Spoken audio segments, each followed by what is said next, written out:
Okay, I think we are ready to go. Here, hop over here. Oh, no, not that one.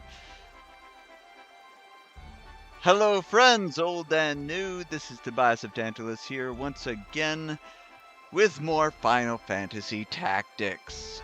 Last time, we managed to finally get over this ambush at the gallows. Only to run into another ambush at the castle that we were immediately having trouble with again. But this time, I think we're a little better prepared. We have Lady Agris with a little more white magic now. As well as another black chocobo who should be able to get up over the wall. This is my tactic. It's what we're gonna try to go with. So without further ado, let's get into it.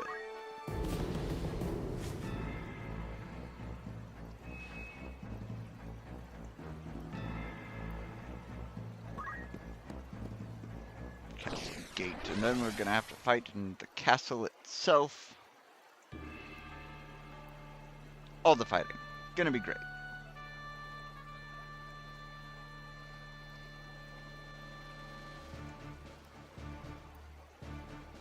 So what we're gonna do here.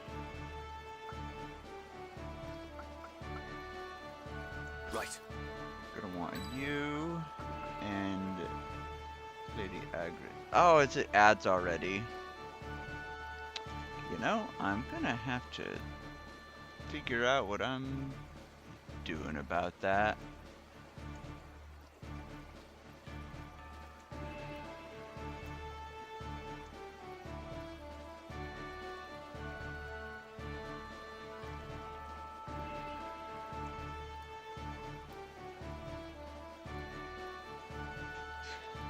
Well, we'll just set up here. And then back here, get our chocobos.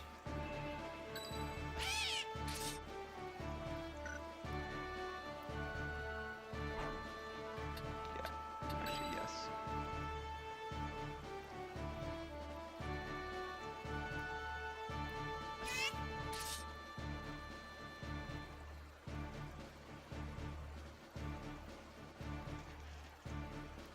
To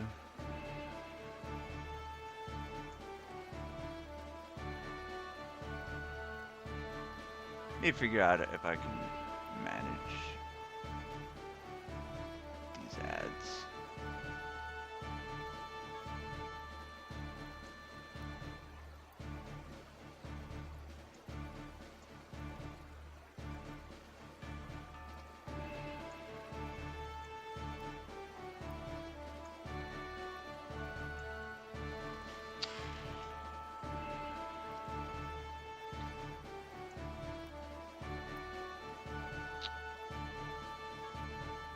In the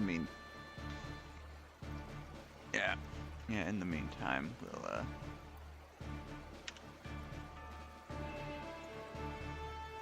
boot that up. I guess I have to boot that up over here as well.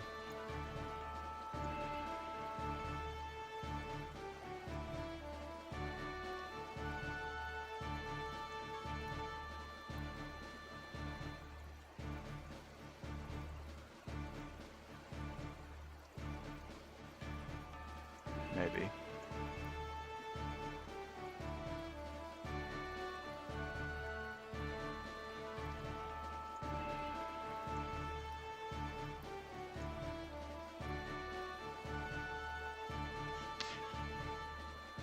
So I did have, well, I guess it isn't pre-roll, but 5 minutes in?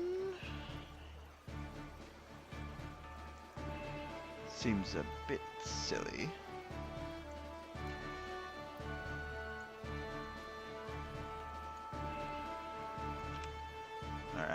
Alright, I'm figuring this out. Or at least pretending to. I don't actually even know what I'm doing.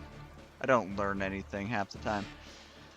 But in any case, it looks like we are back from ads. Welcome back, everybody. Let us commence our battle. Forward. Hopefully it goes a little bit better this time. Wait there. I'll open the gate. Oh, what game is this? This is Final Fantasy Tactics. It's kind of got a Fire Emblem, move your guys around battle strategy. We are trying to raid the castle and save the princess from the church. I'd rather it remained shut. And this guy is a jerk. You made your way into the castle well enough, but you overlooked the ambush. Gasp. You still have much to learn, lad. You broke Twitch? How'd you break Twitch?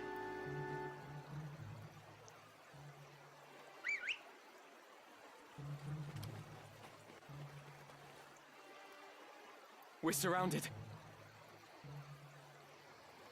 Don't take it too hard, eh? Experience always tells. You may have the noble blood, but I've been making wives into widows since long before you were born. In battle, I am your better. I'm watching the stream on half my screen, and then I have to begin on the other half. Like long ways. Okay. You know, whatever works.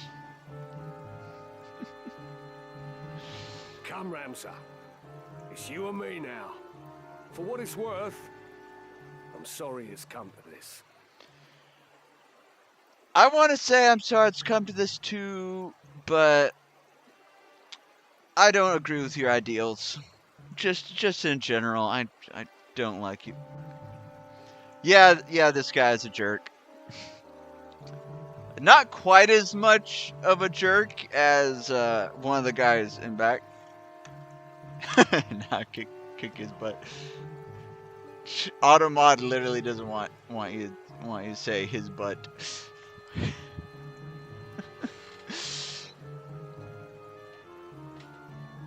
Yeah, that is the plan, hopefully. That's why we got these chocobos here, to try to just fly over the walls.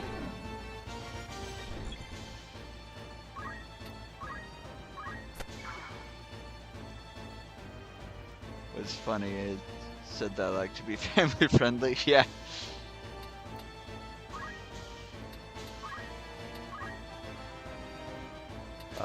You take damage.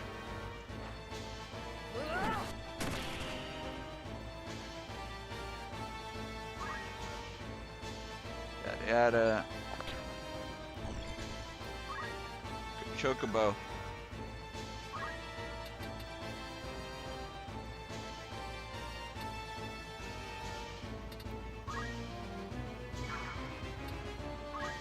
Let me think. You ride the chocobo, and you get a chocobo, and you convince this man of the error of his ways. Listen to this. Hey, he listened! He's gonna fight for us now, which, in this context, probably means all his friends will now gang up and kill him. Got me to contend with. But on the bright side, that allows us our getaway. Do not let them win. And he got rid of the summoner. Nice job. What was your name? Maurice?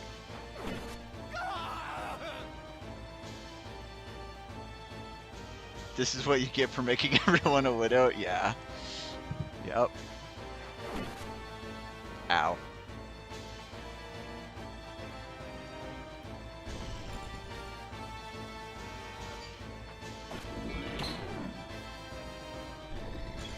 Alright, here we go. Here we go. Let people stay married.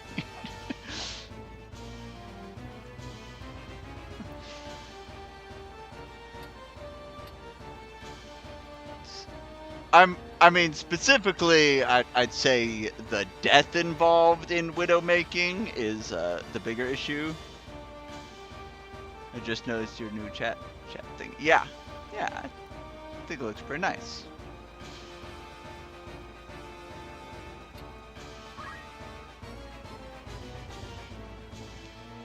Little dino thing. Yeah, I think just under the chat should be a little button where you can change it up if you want.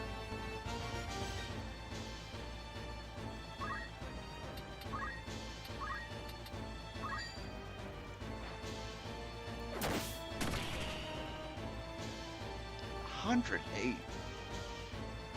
I'm on phone and moving. I think it's on the phone. On the phone too. Or if you're using the mobile app at least. There's like a little square just under the stream that you can click on and get all the options. Everything breaks when I attempt anything. That's fair. It's also not a big deal. Is there no other way, Gafgarian? Must I fight the man who took me under his wing? Oh, I forgot that was a thing. You'd wax sentimental even now. You'll not survive long that way, so, lad. since that stream arc. Okay. As long as you're happy. That's all we aim for is content viewership. Mayhap not. But even now, I've no wish to take your life. You happy? Good. Sentimental and pompous. There's a funny thing. Reckon you can take me, do ya? I'll tell you again. In battle, I am your better. Your birth will not avail you against my experience. Do you have nerve swords? I think I have a couple around. A lot of them are since I moved, a lot of them are still at the other house, but got a couple of them. After I shed the Bale's name, I set out to make my way as but another soldier. You were the one who guided me when I found myself adrift, Gafgarian. Were it not for you, I would not be here now. And you wish to thank me for rearing you into a fine young man, is that it?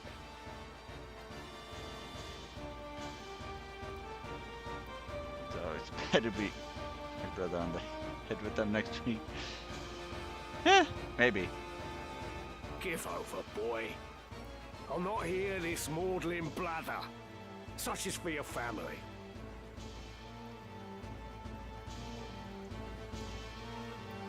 Over the head now. I will beat your brother of the head. Ere long he face me again. We both took up the sword and found purpose in battle, aye. But we're otherwise naught to one another. This I understand full well. Nonetheless, I am grateful to you. Sounds weird, but sounds good too. Yep. That's also one thing I really like about this game is just like the medieval language. Through you, I have had experiences no amount of privilege could have afforded me. I have grown. So for what it is worth, I bear you no ill will. I'd rather break a stained glass window than a master such as yourself. Since I can't have you following me, though. You waste your final words on tripe. A highborn brat to the marrow you are. Imagine time traveling using that type of language and they just look at you and speak proper English.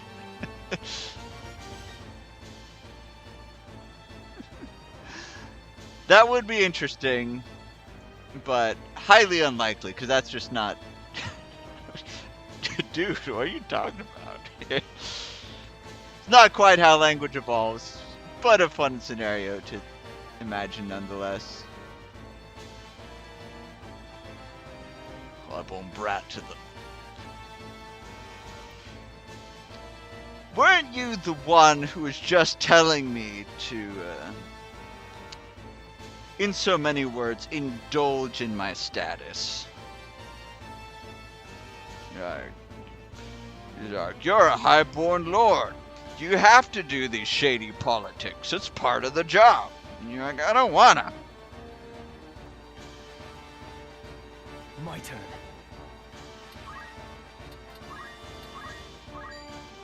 Just No heal cause for yourself. concern.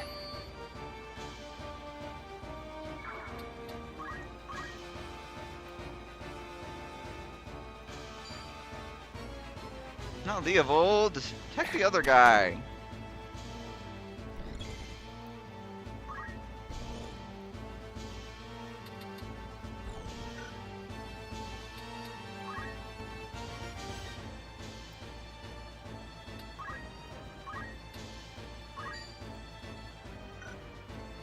Oh, the other guy's dead, that's why. 18% is still better than 0. Listen to this. Just while I'm here. Nah, okay. Well!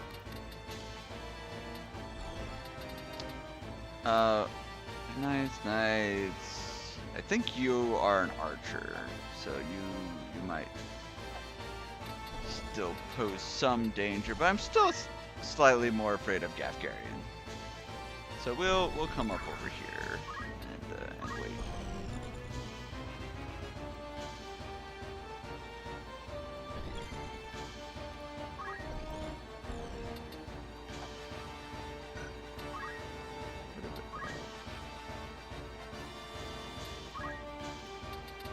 Oh, I don't have any abilities, but I did at least give you a bow. I thought that far ahead.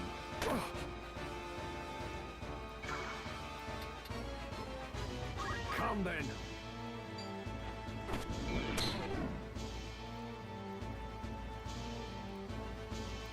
Gafgarian, I would ask why you involve yourself in this, but such questions are moot now. Ah, Agrius, ever the White Knight. You do well to give up on the princess. Oh, and while you're at it, give up your sword and armor too. You'd be happier settling down, as a woman should. Okay, yeah, this guy is trash. Let's beat him up. And you, sir, are ever the knave. To this day, you treat me with contempt. Sir, with an E. You seem to hold that one's sex limits where one finds fulfillment. You find yours in selling your sword for coin, yes? I do. Good to see that even one as straight-laced as you can appreciate that. If that brings you happiness, I'll not dismiss it. But is it not also the happiness of the countless women who have chosen the sellsword's life? These women share your values, find fulfillment in what they do. And it is not for any man to say otherwise. Say it, Agrius. Tell him. Right.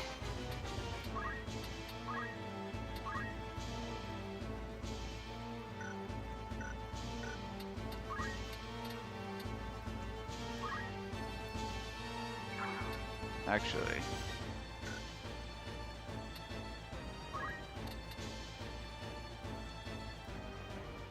Okay, I think I can reach 3 with my, so it's 1, 2, 3, so I'd have to move here.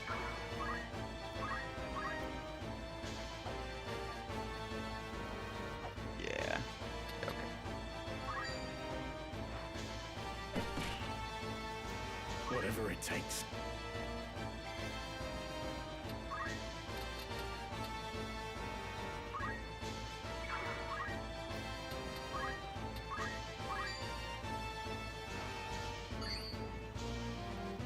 Now is the time. We'll just let them all stew over there for a bit.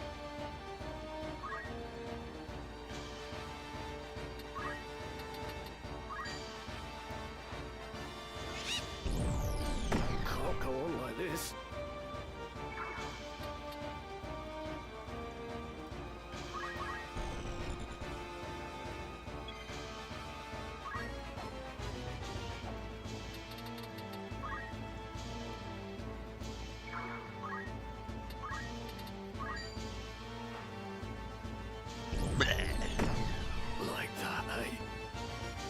like that, sir.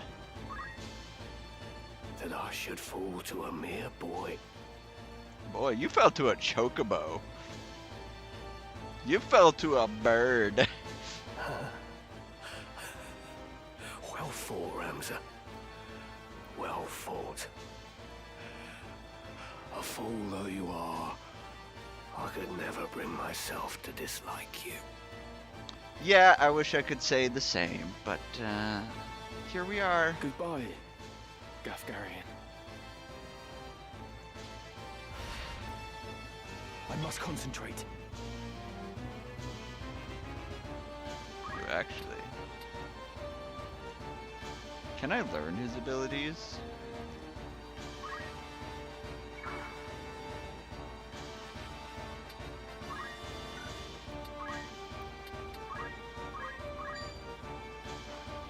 Careful now.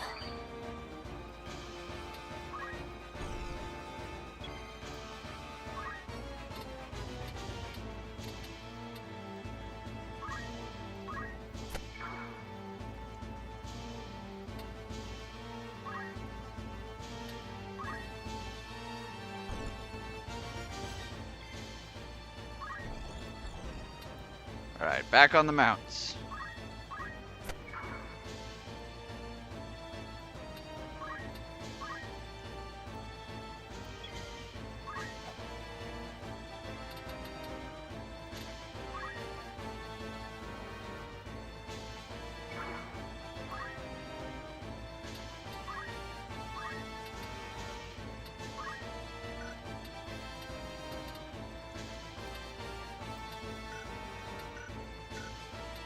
Come on.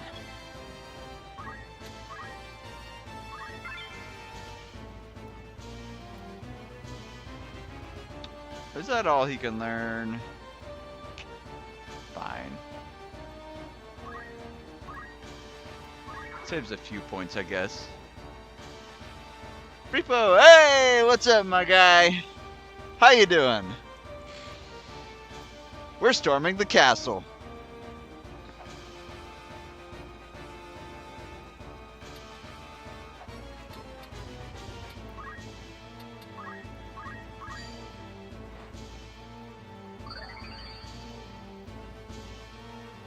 We're doing good. Doing good.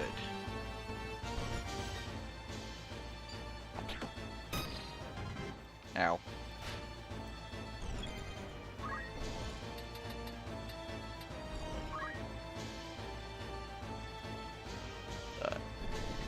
Doing a lot better actually than we were last time. So there's that.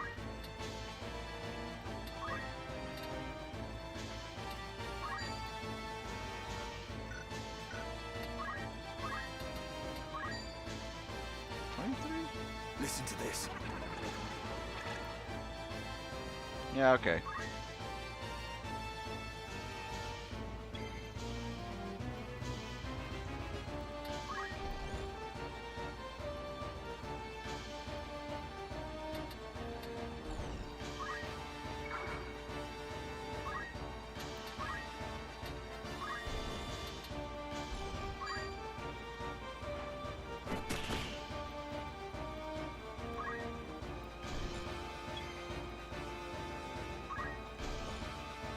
I can't get down.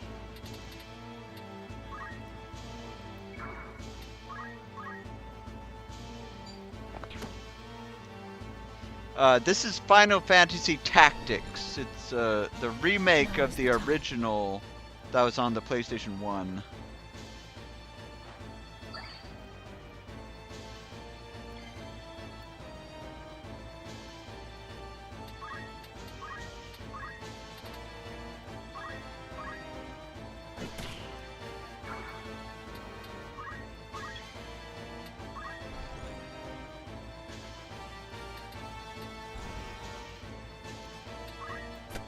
Yeah, so it's kind of a Fire Emblem strategy kind of thing. Okay, I was too close. I want to move like... Nope. Nope. Okay, that's not what I want. Dismount. Move there. Thank you. I'm doing bad. Okay. Dismount. Move there. Ability. Attack. Shoot the lady in the water. Bang. What a disgrace. Okay. Ready.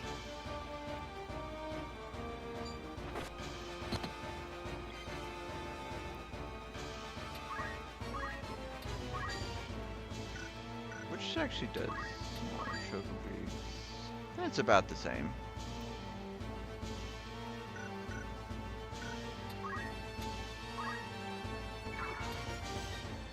Can the chocobo pick up the item?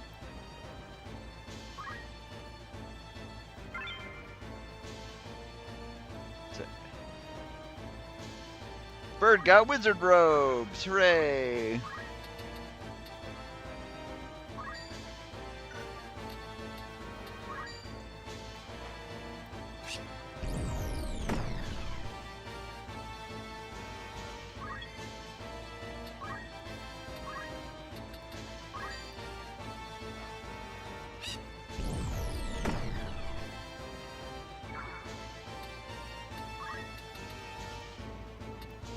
Trying to get away from that archer, though.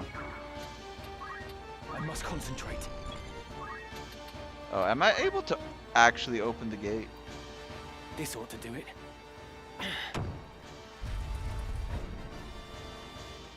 Come on. That was an option the whole time.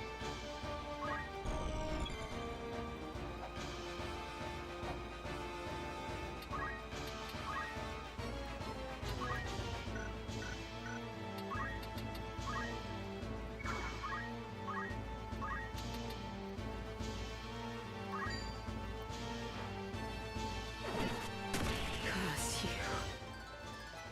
The journey is never ending.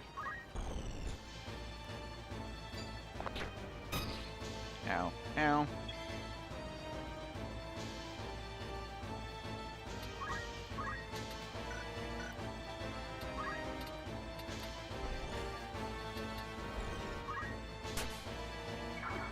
Actually, I can get the chest.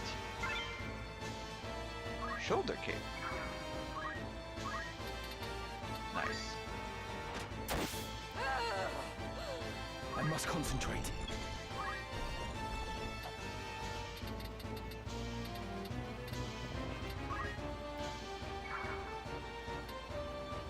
Come then.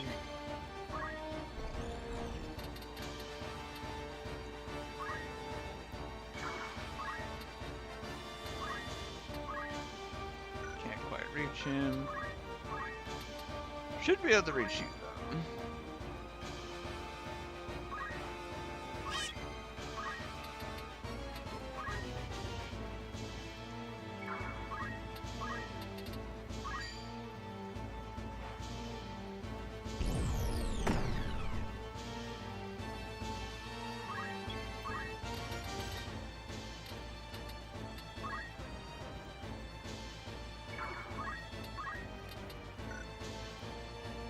Can't quite.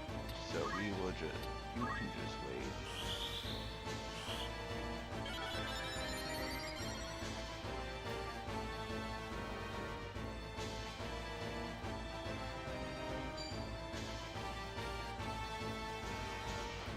My Not turn. Don't you mess with my bird!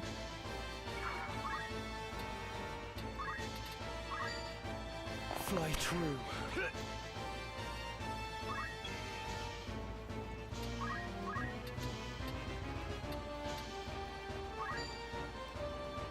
It cannot be.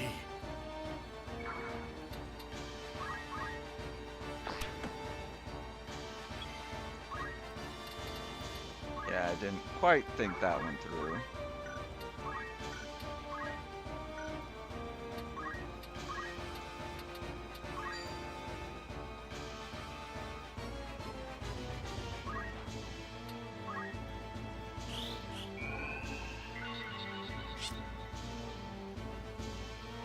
Death or glory.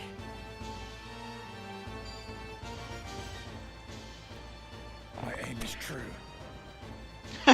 No, it's not. But I'll tell you whose is. A bitter defeat.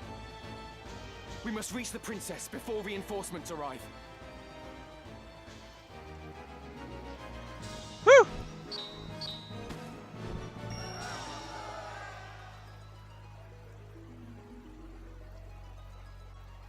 Whew! Okay.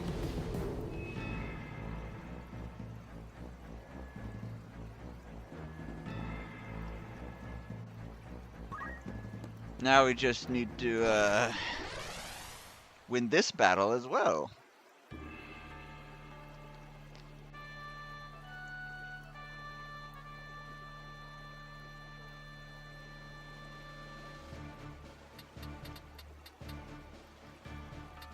How many people do you think are gonna be in here?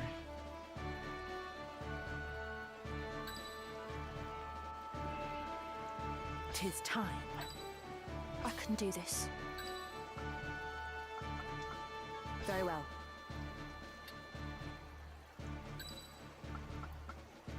I think this is the team we're gonna want. To battle. And I think I can restart this battle, but I can't just go to the world menu, the world map. Let's have to start over. Gafgarian's sword was no match for his words. Then again, perhaps the fault lies with his adversary. Beowulf blood is not given to spill easily, even when thinned with that of a courtesan, it would seem.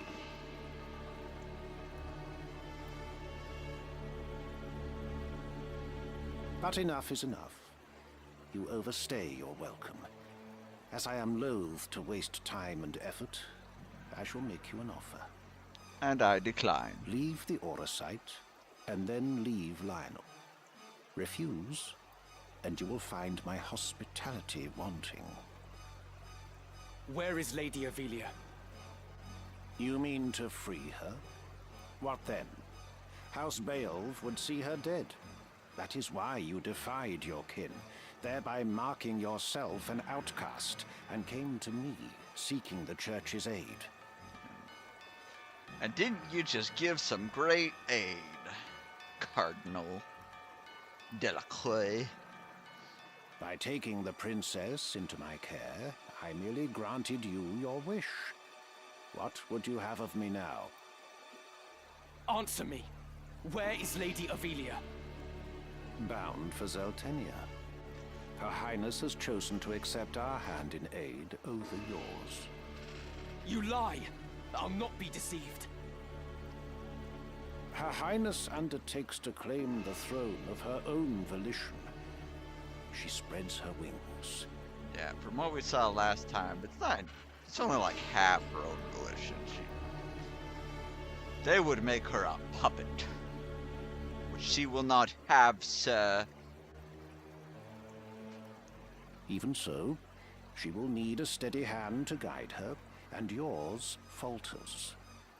Who better then than us to stand at her side? She saw this. Why not you? There's no reason you should not join us as well. The thought of besting your brothers holds no allure. We care no less for this world's fate than you. Together, we can change Ivalice for the better. I would see Lady Avelia on the throne, but under her own power and not the shackles of those who would use her. I have no wish to change the world, but nor can I stand by while our people suffer and die on the whim of some select few. Do you truly believe you can change it? Not even I am so naive as that. Nescient humility from one possessed of such an artifact. That stone you hold can twist the very weave of nature, to say nothing of the world. Yet I fear my efforts are wasted on you. Though artful are the words of man, conviction they do lack. You place your faith in the unseen, upholding such a sacred truth. Ignorance begets ignorance as the blind lead the blind, and I despair to see it. I despair of mankind. the priest being like, I don't like people. Very well. I will demonstrate the stone's power. The power of God's true.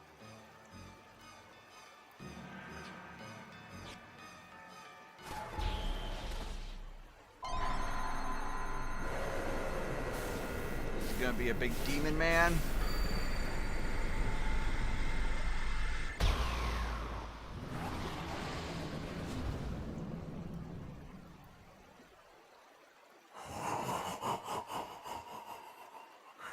You take no pains to hide your wonderment. Cuchulian the Impure. Okay, Mr. Oogie Boogie. Well, well, well. What have we here?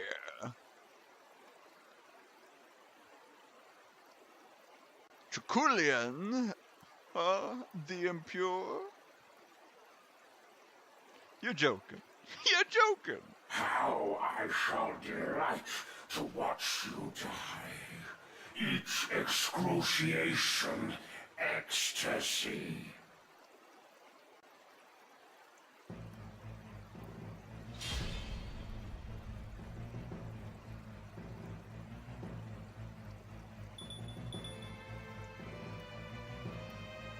On guard. Stone?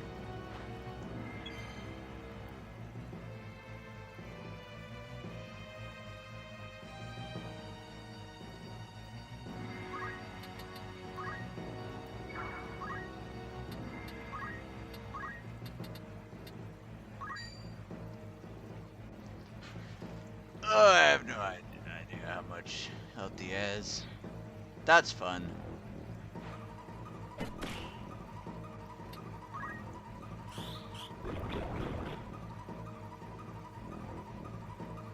This is Orosite's sacred power? How can power so vile banish villainy? Surely this is naught but evil itself. Of good and evil still you would fain speak. Beneath concern such empty notions fall. Okay, Thorn. Although no more ought I expect of you. Afore the ocean of Lucavi power, the minds of men are naught but trickling streams. The power of the Lucavi. What are you? What have you done with the Cardinal? What nonsense this! I am the man himself. Or rather, he who once was Delacroix. The Orosite, the stone, such powers grant to rise above the feebleness of man. Creation's laws restrain and rule me not. Astride your moral order do I stand. I am a god become. I must concentrate. I don't know how to use gold needles.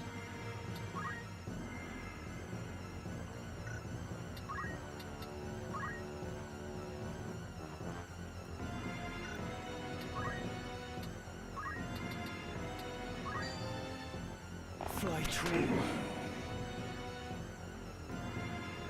Lucavi. If memory serves, the word is ancient evolution for transcendent one. But can it be possible? Can he truly have transcended mortality? I mean, transcend is a word for it, I guess. A god I am. No simpler terms there are. No divinity would assume a form so foul. You are no being of immaculate light. The Heavenly Father, maker of our world. I am not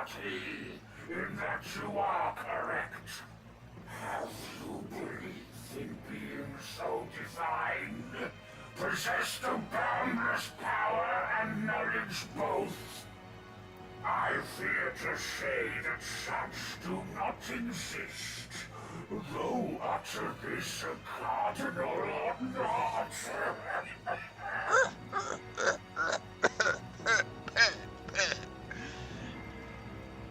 Then you have deceived the people, and admit as much. I freely do, without reserve or shame. Though for the Church I cannot claim to speak. The truth to me this power revealed. Mere fantasy, the Father. Words in ink and air. You call yourself a god, but I see only an abomination. Your power is that of demons.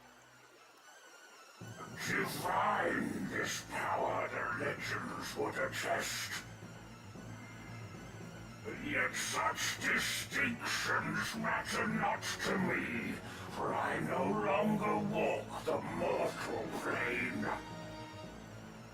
That a hero of the 50 Years' War should abandon his faith and become a monster. Feel you no shame? I'm a demon. Sorry. A demon am I, as you say you. Think me shamed, do you? You do? Nay, for faith in fiction is as faith in naught. The joyous day, the power roused within, to me was shown divinity's true form. My fervent most desire was then fulfilled by the one God to whom I bend the knee.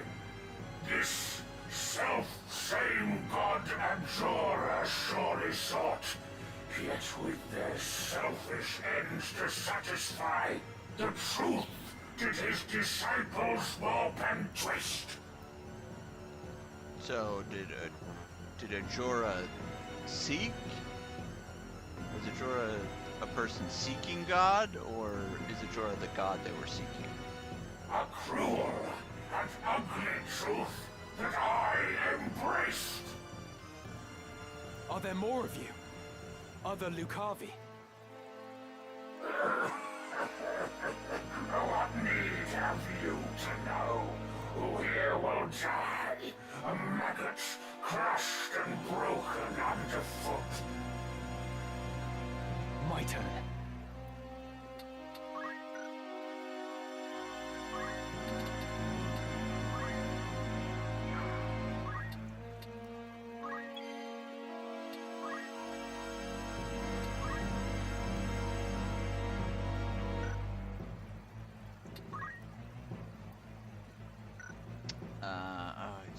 You don't have any black magics? That's a bit of an oversight. Does stone go away? I don't feel like it does. I can absorb MP. So, again, I might just do best to go to the side and wait.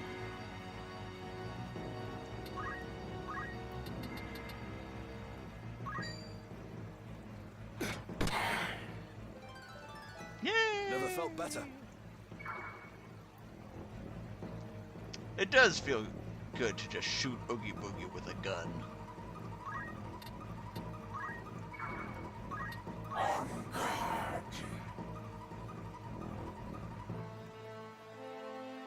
Tremble in fear. Oh, I didn't like the teeth in his belly. What is this I behold? Against what do I fight? The Lion's Guard sends its best in Agrius Oaks, protector of the Princess Jury Sworn. Your skill with blade unrivaled, so I hear. Your loyalty to Her Highness wavering not. As now we speak, your mistress for Sartenia makes her rightful crown and throne to claim. If fast remains your oath, then serve you may. My ally, you need not be. Will not sell my sword to the likes of you, sir. Do not bend my oath against me. Your ally. Wherefore would I choose to join hands with a grotesque abomination such as you? Right.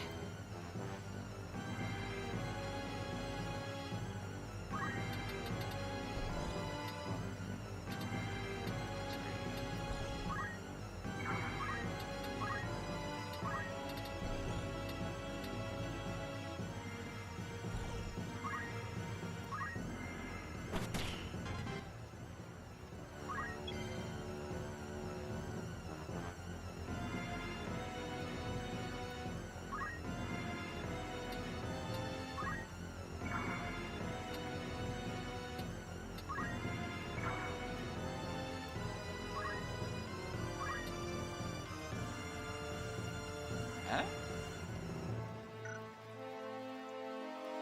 Huh.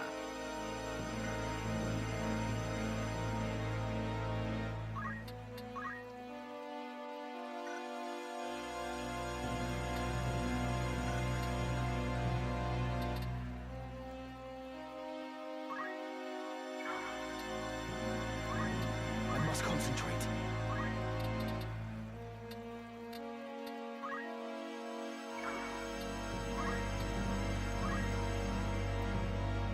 Mock you words of my appearance make.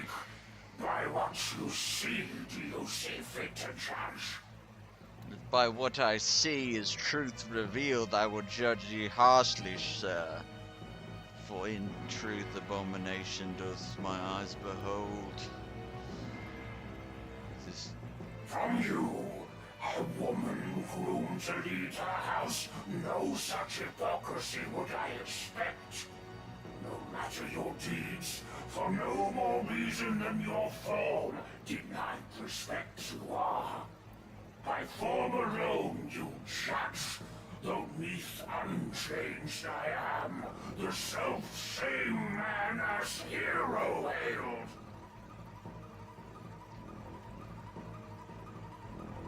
As I said, if this is your self-same man, then it was the hero who was the facade by which I misjudged. Immensely Agrias disappoints you too. If you are unchanged as you claim, why go to such lengths for power? Nay, your vile form is a reflection of what lies beneath. You claim to have transcended, but all I see before me is a fallen man.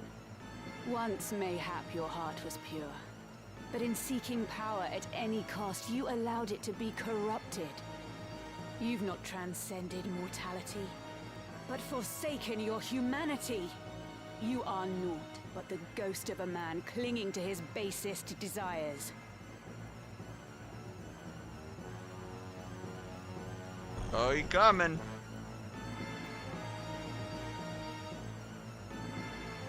Souls immured in sinful flesh, by mindless scourge be judged. Biogar, your weakness bed. Ow.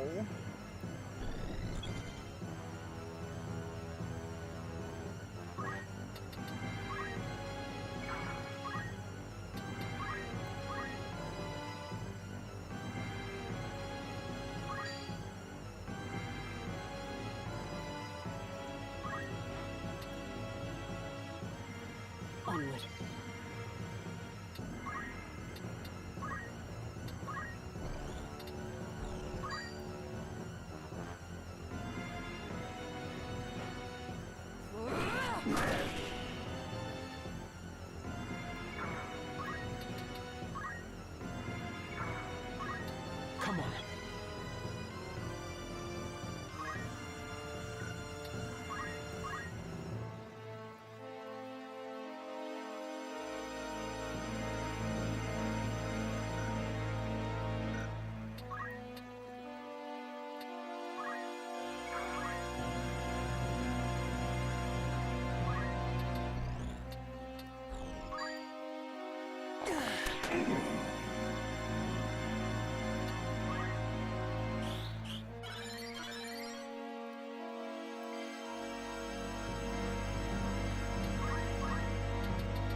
Oh, nice. Beautifully done, sir.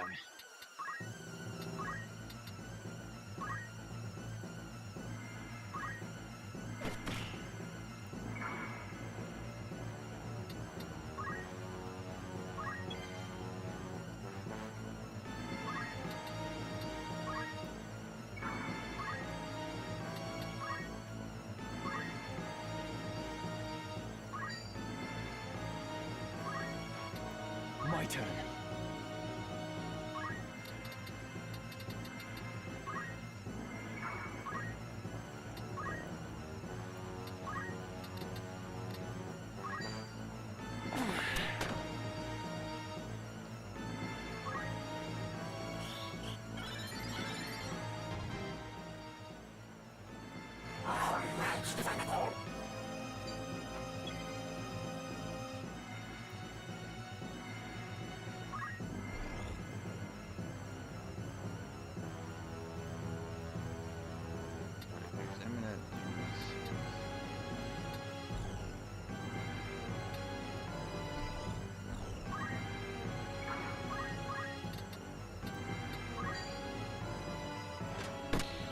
Defeat! Can it be? How strange that I, undying, here should die. Huh, we got him.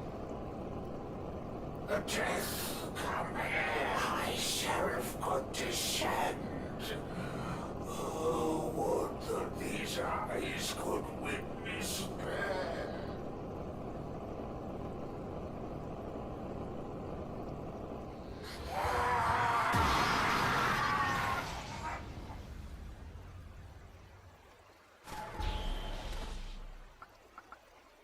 Tink, tink, tink.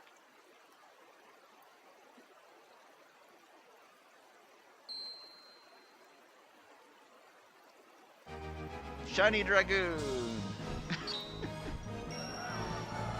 Nice shot, Leovold. Leovold.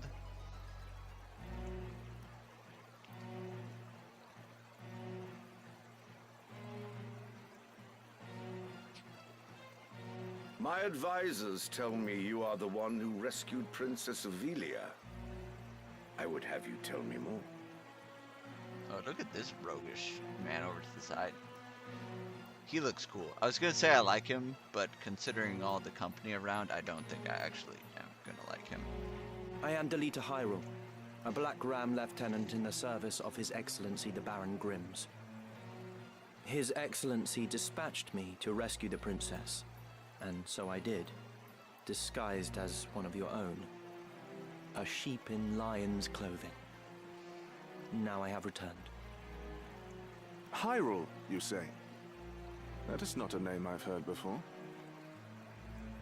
Chancellor Glevin. Chancellor Glevin. I had thought Baron Grimms and his Black Rams felled in battle against the Eye a fortnight past. Indeed. That dark news spurred me to return with all the greater haste. 'Tis only by virtue of my mission that I was spared the fate of my comrades. May the Father grant them rest. How fares the princess? She is weary yet from her long journey. She sleeps as if among the dead. Bishop Ken Burek. I can well imagine. Orlando. Now, is it true you brought a prisoner? Oh, I legitimately thought he had an eye patch. He's a little less cool than I thought. It is. The man is privy to the conspiracy, and I would have him lay it bare to your grace. Bring the prisoner forth.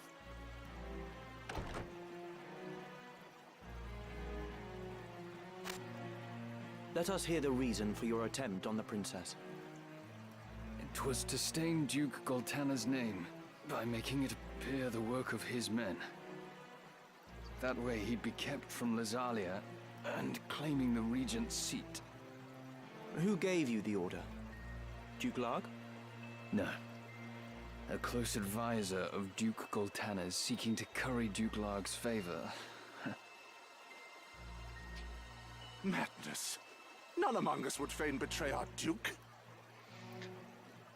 Have you been among any of your politicians, or even soldiers for that point? At this point, nobody is safe. Anybody would feign betray anybody, frankly.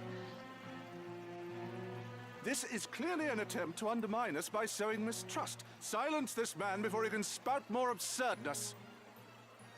You are also suspiciously defensive. Someone among you is plotting against the others. Ridiculous!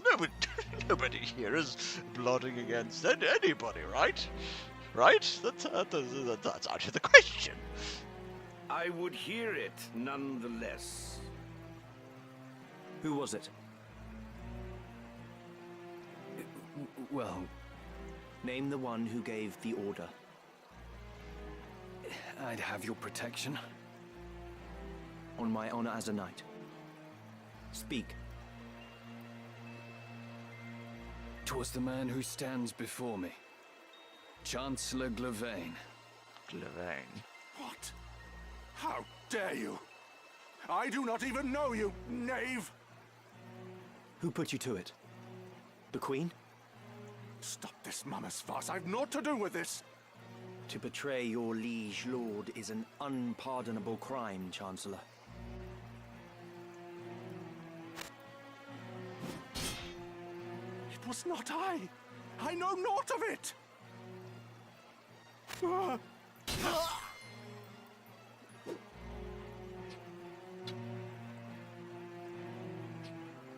Forgive me if I presume overmuch, Your Grace, but now is not the time for bandied words. The Order of the Southern Sky must march on Lazalia at once, and you with it. Give your enemies but a moment to collect themselves, and they will pin the Chancellor's sedition on his lord. Your Grace must strike before they are given the chance. Deny the prince's claim and set the princess on the throne.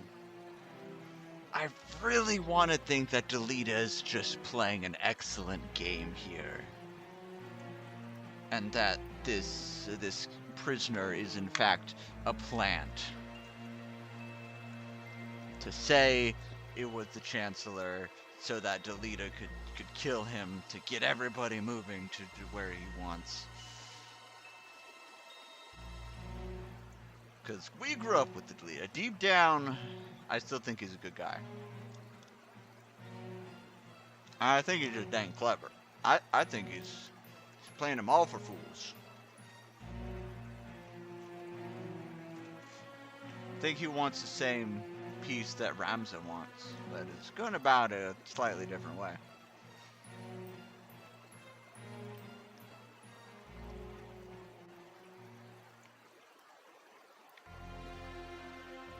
Following his sack of the royal capital of Lazalia, Duke Goltana, the Black Lion, banished Queen Luveria to Besselat for her hand in the conspiracy, and crowned Princess Ovelia queen.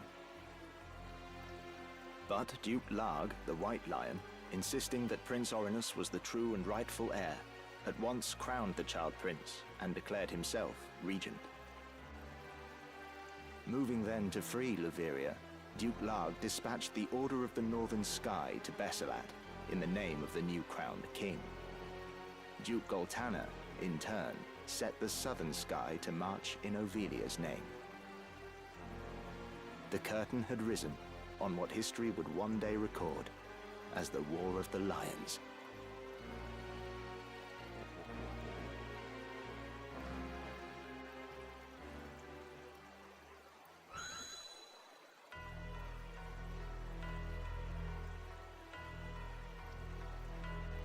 This past evenfall, the count stood at 200,000. 400 if both sides be counted. Oh, we have run into ads once again. Let's see if I can get this other thing working.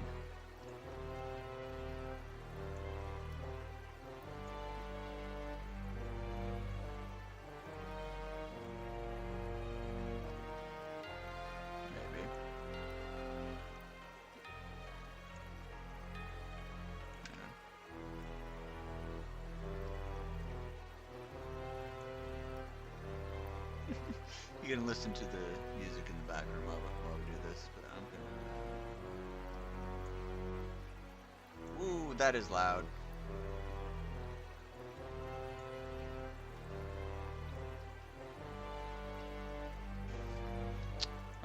Okay, what words do you think?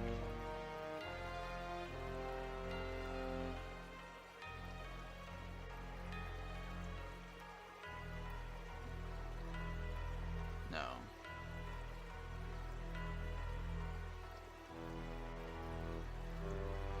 Well, there's at least nice.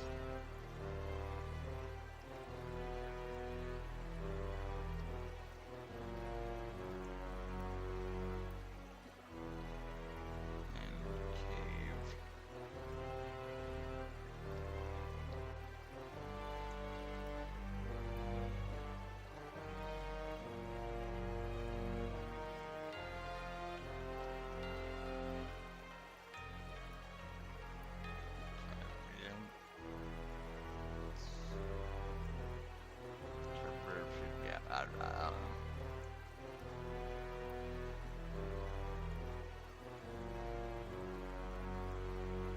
Oh. Vaccine. Nice, nice.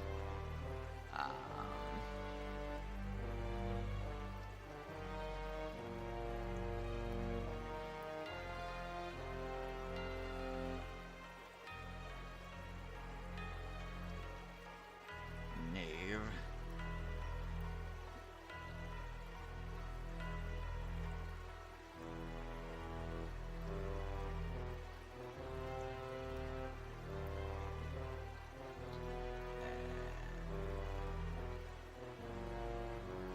Did it not take cape before?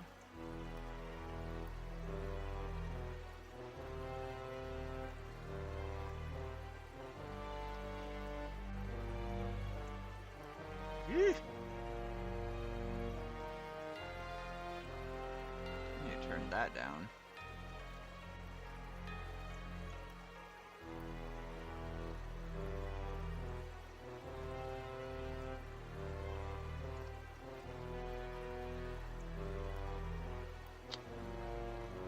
And with that, we should be back, I believe. Alright, let's get back to the story. Don't know if you heard that last. This past evenful, the count stood at 200,000. 400 if both sides be counted. The number of casualties is not our sole concern. That was to be expected. And so too the depletion of our stores. No, it is this drought that threatens us. The markets are bare, and tax collections fall short. With prices as they are, we can lay in supplies for another half year at best. Duke Larg must surely face like difficulties. It rained unceasingly in Galleon this season. The grain rotted in the fields before it could be harvested. The real trouble lies in war's wake. There is no work. Whole villages have been displaced. My son Oren tells me over 100,000 have already fled to Lazalia, and more pour in by the day. Ha! I see no trouble in this. Let Larg struggle to feed the mewling maids and his soldiers both. It is no laughing matter. Should the conflict spread, we may find ourselves no better off.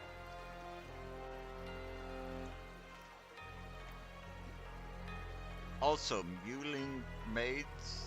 Yeah, let the women and children starve along with the soldiers. People will die, how convenient for us.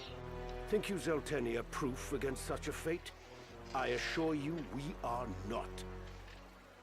Has not the time come to chart a course to peace?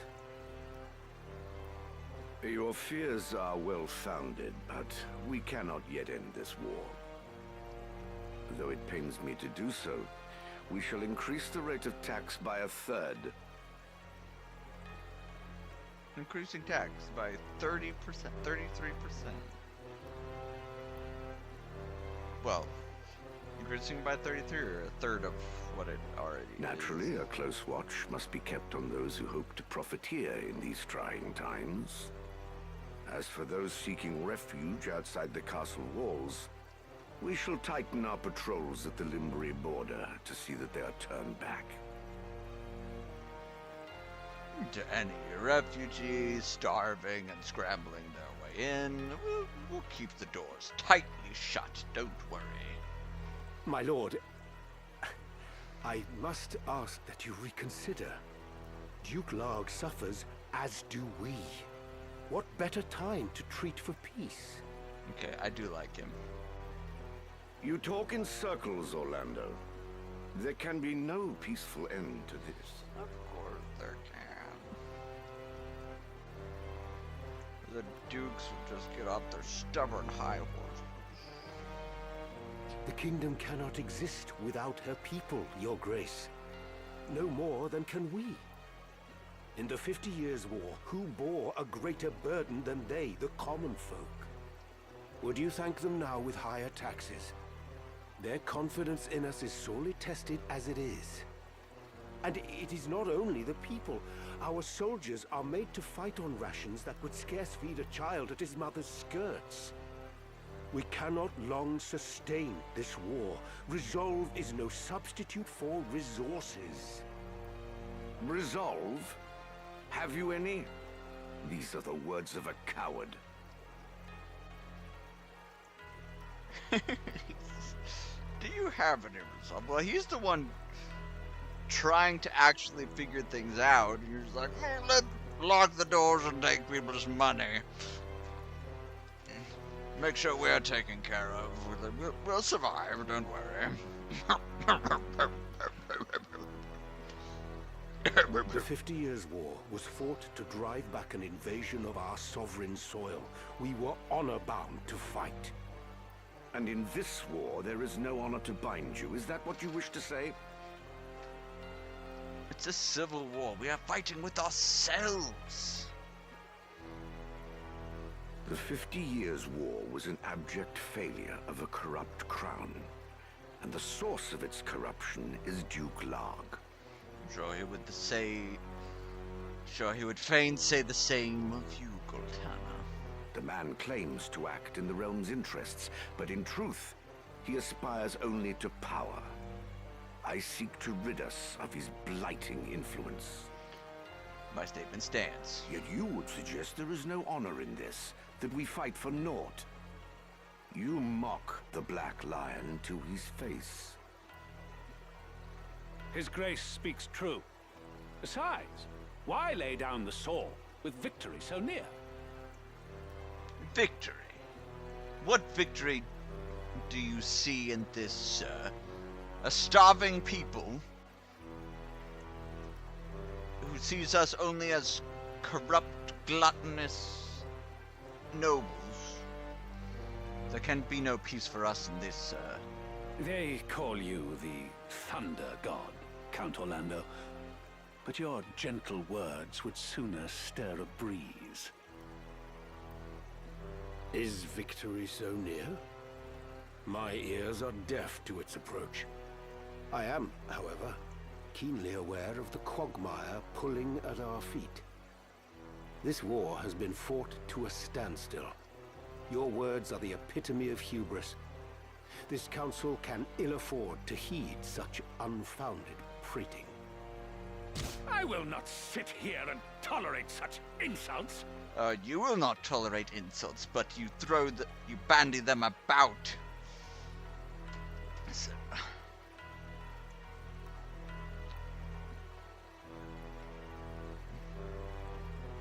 you bandy them about with glee. Enough of this.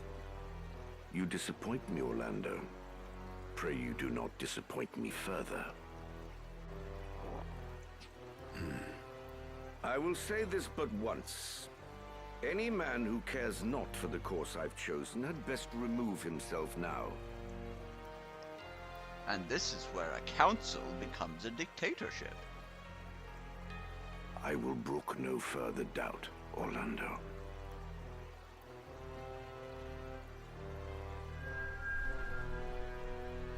Chapter 3. The Valiant. The leader once told me he was swimming against some unseen current.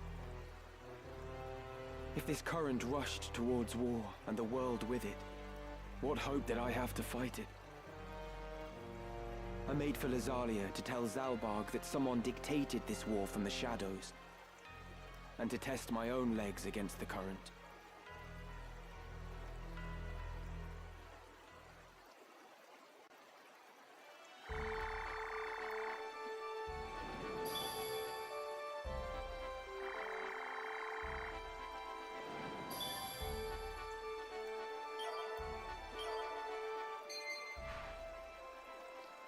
Section concerning our site has been added to the chronicle in the main menu.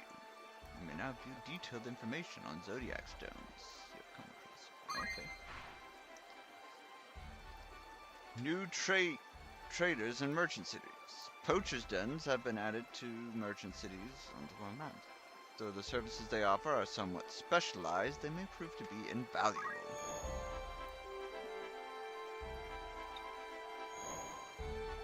Okay, well, first things first.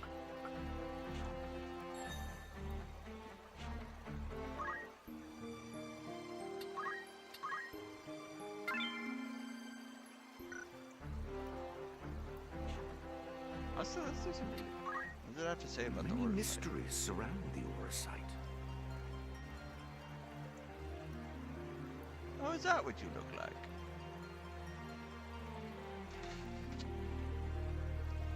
Can we parse who you are? You have very reddish hair.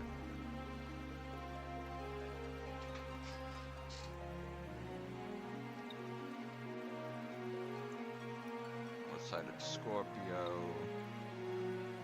Now Taurus. then. The Taurus stone was discovered in the tunnels beneath the clockwork city of Gog by the Mechadist Besrudio Bonanza, who entrusted it to his son Mastudio.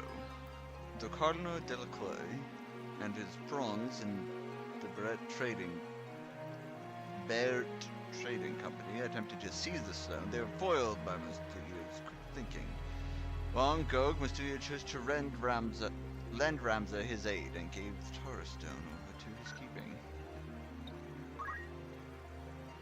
The Scorpio stone was in the possession of Cardinal Delacroix, liege lord of Lionel. At Lionel Castle, he used the stone's power to become Kuklian, the impure, but was defeated by Ramza. Though his body vanished, the Scorpio stone remained. It's now in Ramza's hands. Very well. Gathered within are materials that await your perusal.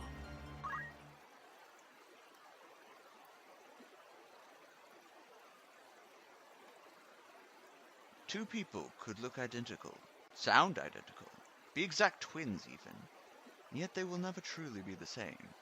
Every life, big or small, old or typical, is without compare.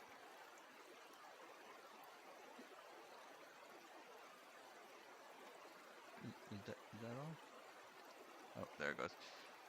No matter how unfulfilling or fraught with trouble life can be, one must take heart in the fact that each of our journeys is unique. Regardless of how many hundreds of thousands of years passed, and it skipped over, I missed what it said. The Chocobo Racecourse. Welcome to the Golden Palace, the only place in the Union where gambling is permitted, and upon week's end, throngs of passionate Chocobo racing fans take the stand to cheer from their favorite competitor. It's the Golden Saucer! It's the Golden Saucer Racecourse!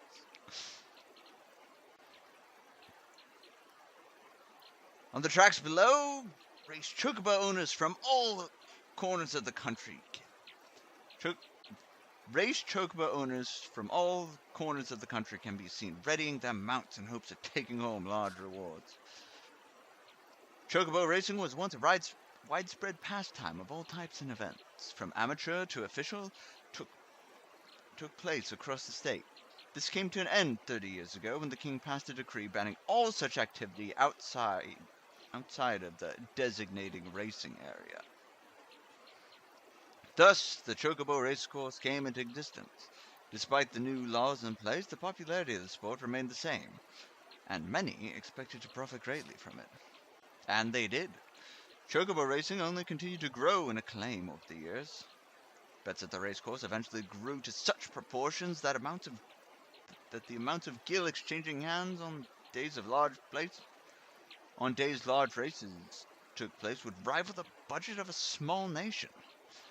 The sheer amount of wealth circulating these walls is why it came to be known as the Golden Palace. I want to go chocobo racing. Sybil will beat them all.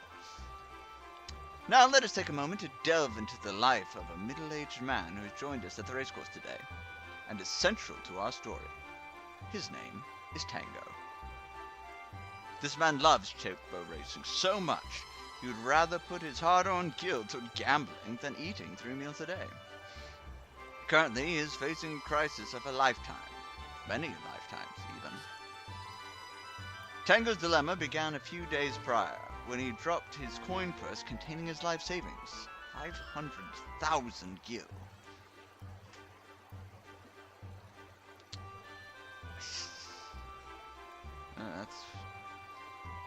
That's a small fortune, to be sure. Not only was it never to be found again, but the incident marked the start of a series of unfortunate events. First, he was accosted in the street by a group of hooligans. Then, the house he bought on mortgage was apparently targeted by arsonists, though the culprit was never found. Following that, Tango's paper mill, a company he had recently started, went belly up. His wife left him, and to top it all off, a black cat just crossed his path. All I have left to my name is the 5,000 gil in my pocket. How many times have I found myself here? How many times have I vowed that this was going to be my last race? How many times have I said I would give up gambling? This is it for me. This is the end, Tango thought sullenly to himself. He was in the throes of depression. There's nothing left for me in this world. But today was the day of the great race. Tango looked up at the cloudless blue sky and made a decision. One last race. I'll watch one last race before I end it all. He really had not learned his lesson. Learned his lesson. By the time Tango arrived at the tracks, the first race had already finished. He, however, was not worried. The ones with the higher payoffs were later in the afternoon. A booklet with information on the day's races had been tossed away nearby. Tango picked it up before heading to his favorite tavern. Excuse me. Alas, he was unable to shake the feeling something was wrong. Ever since he woke, there was a terrible buzzing in his ears. Tango slid into his usual seat and ordered his usual drink, adding it to his running tab. Refreshments in hand, he began eavesdropping on the conversations around him. As expected, the snippets he caught largely centered around the chocobo races, punctuated occasionally with talk of relationships. Listening in on people's conversations was one of Tango's favorite ways of amusing himself. Just people watching. It is entertaining.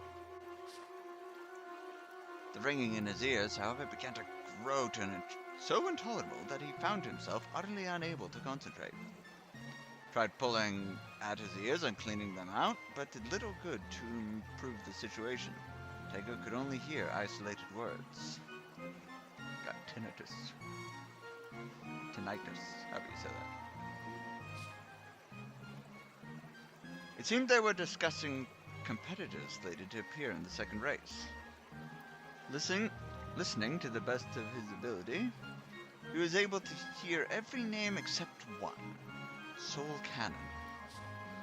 Tango, feeling sympathy for the bird whose name he had not heard mentioned even once, resolved to root for Soul Cannon.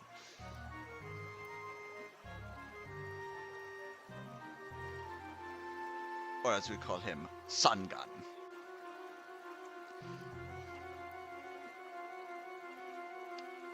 He only wished his finances allowed him to do something beyond simply lending the Chocobo moral support. The race began, and it was a short one. Only 1,200 lengths, and over nearly as soon as it began. The winner? None other than Soul Cannon, of course. Several more races followed after that, one in quick succession. For each one, he cheered on the Chocobo whose name he could not hear. All of them won. Tango struggled to comprehend it.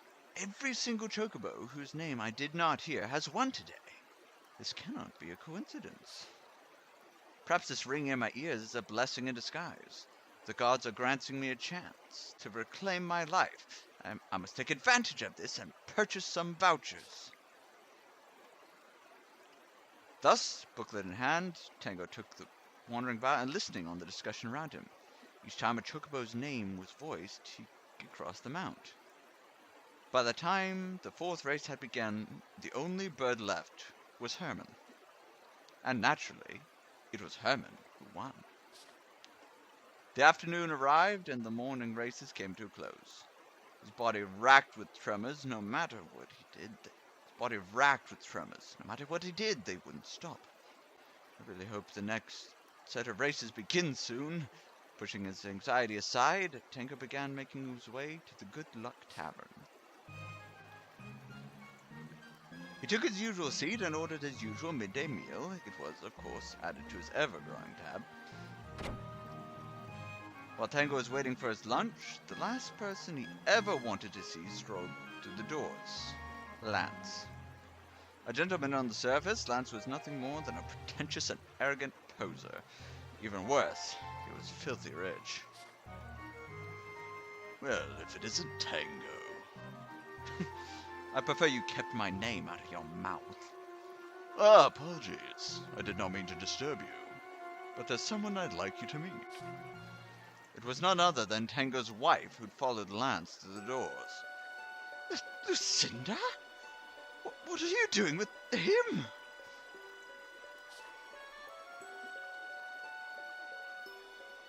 It was your unbecoming conduct that drove Lucinda into my arms. She needed comfort, and besides being the sympathetic man that I am,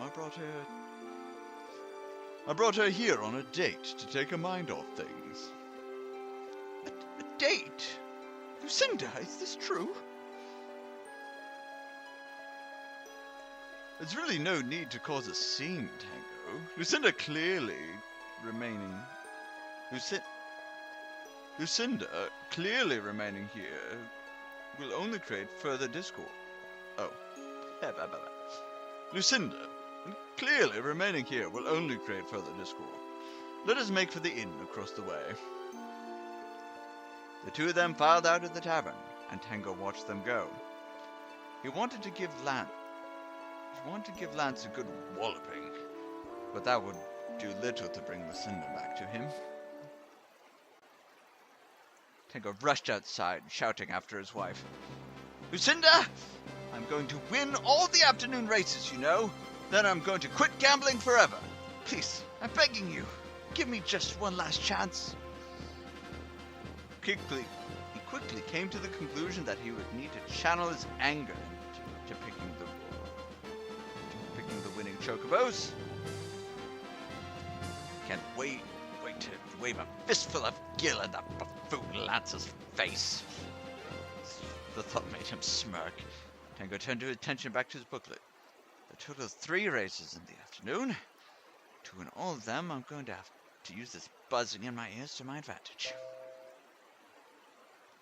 The loudspeakers crackled, and an announcement rang through the stadium. Ladies and gentlemen, the 5th race will be starting shortly. loudspeakers, huh? I didn't know they had those. Magic is amazing. Guesses, I must hurry. With what little time is left, I must see what Chocobo names I can overhear. Then I will leave the rest in the hands of the gods. The next race was to commence soon, and Tango was running short on time. Need to find a crowded place where it would be easy to overhear conversation. Let's see, a popular place that serves food would be a good start. I know, I'll head to the Good Luck Tavern. Fifth race, the Southern Classic. Time. Oh, am I racing? Am I racing? Tango arrived outside the Good Luck Tavern, a small table marked with two immediately visible from where he stood. Except bolted in a row and dancing Tella. Oh, okay, I'll talk with Stella. Stella looks up. Tango approached her from the hill. Hello, Tango, is everything alright? I see you've been putting your drinks on the tab. If you don't pay after that, the Tavern Master's going to be far from happy. Chocobos, little time for such mundane matters. If instead you wanted to speak about the art of the dance, I would happily oblige. Tango arrived outside the Good Luck Tavern, a small table marked with 2. Okay, move. Immediately visible from the entrance of the tavern was a table marked with the number 2. The rest of the establishment was extended out behind it. Let's move to table 2. From table 2, Tango could see an exit to the north. To the west, he could see a decorative plaid. To the east was a table marked with a 1, and where local weaponsmith sat drinking. Speak with the armorsmith. Tango, you're looking pretty downcast today. Is anything the matter? Bruce the armorsmith did not wait for his response. If you want to know which chocobo I bet on, I don't remember myself. I've been so preoccupied with the great place, I need to remain focused. Okay.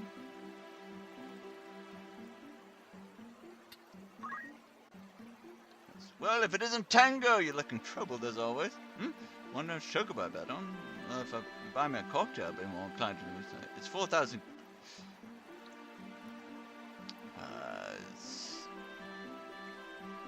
Fine, I'll buy it. A good man, Tango, always willing to help a friend out. Good thing the Tavern Master is willing to let you put on your tab. Right, chocobos. I'm going all in on Angelfish. She's a real winner. Hotel 2.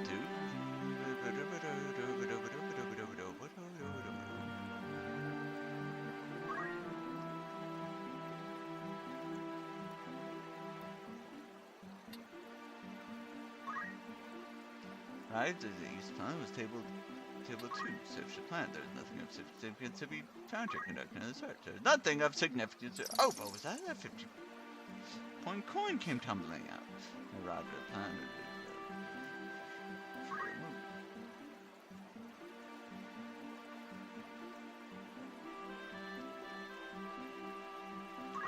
Table 2.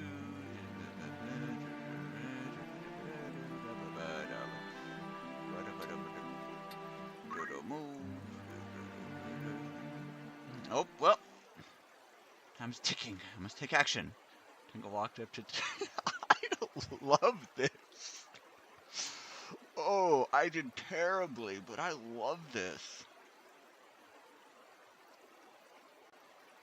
Tango walked up to the ticket booth, still deep in thought. Couldn't they have 5,000? I thought I spent 4,000. Oh, I put on the tab at least. That's what happened. I've been buying smaller funded debt. Shall have mysterious forms going off. Here goes nothing. Tango strengthened his resolve to make his way to the ticket booth. Well, look it is, if it isn't the one and only Tango. Nothing keeps this man down.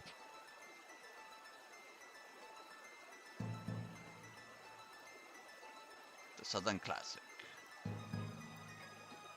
So we got Palm Tree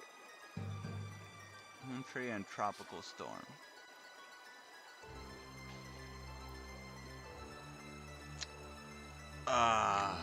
What do we think, people? Got Palm Tree and Tropical Storm. Minty, hello!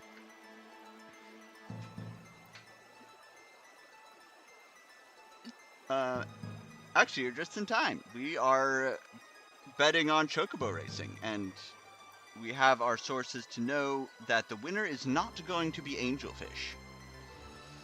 Yeah. So it's going to be one of these two.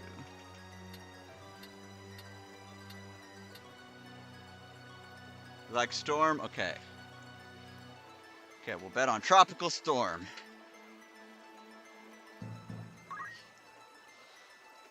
I'd like to place 5,000 gil on Tropical Storm. Yeah, $5. Apparently we're going all or nothing. There's no turning back for Tango now. Are you sure you want to do this? I hear you've been borrowing a lot of money. Tango found himself unable to answer. He gripped his ticket tightly and headed to the race course. I cannot move. Legs will not carry me. Come on now, move! Tango's nerves got the better of him. Felt as though his legs had turned to lead. This date I'll not be able to make it to the race. I have no choice but to wait for the announcement to learn the winners. Come on, Storm! Come on, Storm! We believe in you. Cheering grew louder. Looks like the race is about to finish. They'll be announcing the winners soon. A few moments passed and the speakers came back to life. We are pleased to announce the results of the Southern Classic, our 5th race of the day. In first place is Palm Tree with a payout of 10 to 1. I repeat, in first place. Tango was beside himself in despair. I lost? How? Did I gather the wrong information? Did I purchase an incorrect ticket? Perhaps the buzzing in my ears was simply just that. Buzzing. Tango now had nothing. Nothing but debt from loans he had taken out. Farewell, Lucinda. Seems you are not meant to be reunited in this lifetime.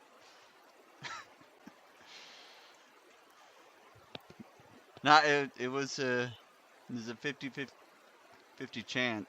I didn't do well enough gathering information.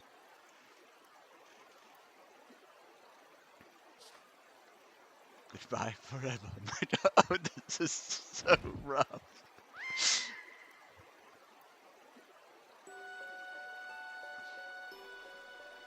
What's all the commotion? Someone dove off a 20-story building, you say? Dear me, the fool no doubt gambled away the last of his gil, and that's pause. Oh, no, did he jump off a building? Lucinda, are you quite alright?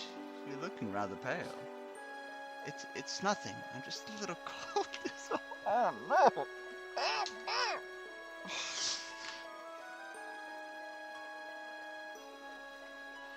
What a nuisance. Now the mood's been ruined. Finish your milk, my dear, and I'm going to order you some pumpkin pie. And yada. Oh! We hate Lance! Game over. No, they're not putting the horse down. I think the chocobo is safe.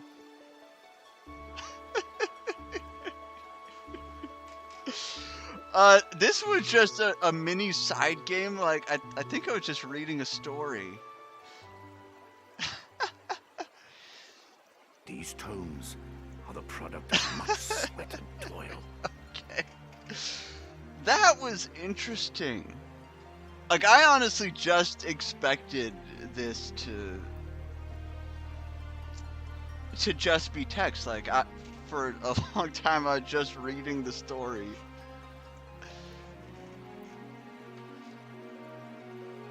So to be fair, that whole mini game there was just like a timed like text adventure. You had like 3 minutes to try to figure out who you should bet on.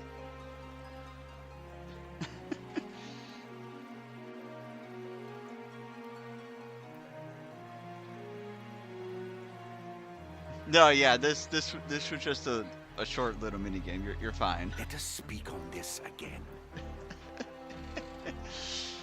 Ooh, I like that though. Was that in the original game? Thought your character got strung with grief, got sick, and died, and game over like forever. No. Ooh.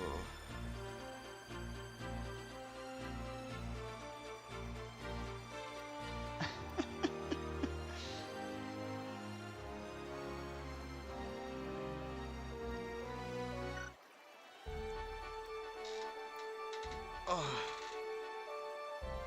I want to do chocobo racing.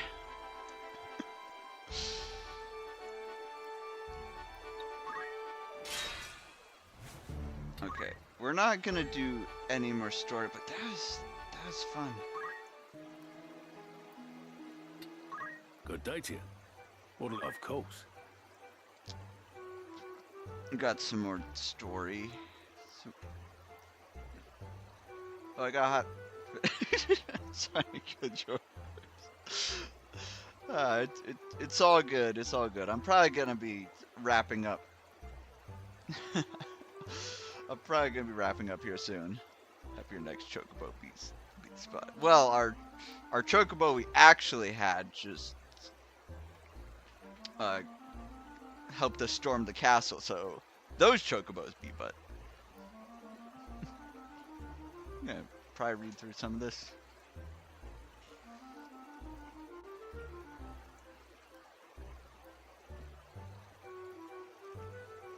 What a homie, 10 out of 10 chicken. Yep, exactly. Well, Sybil didn't let us down. Long ago, before Iblis was united as it is today, the continent was divided into 7 domains. Zaltania, Fovum, Lionel, Limbury, Lycia, and Galleon, and Malund. You have a good night too, Minty. Thanks for stopping by.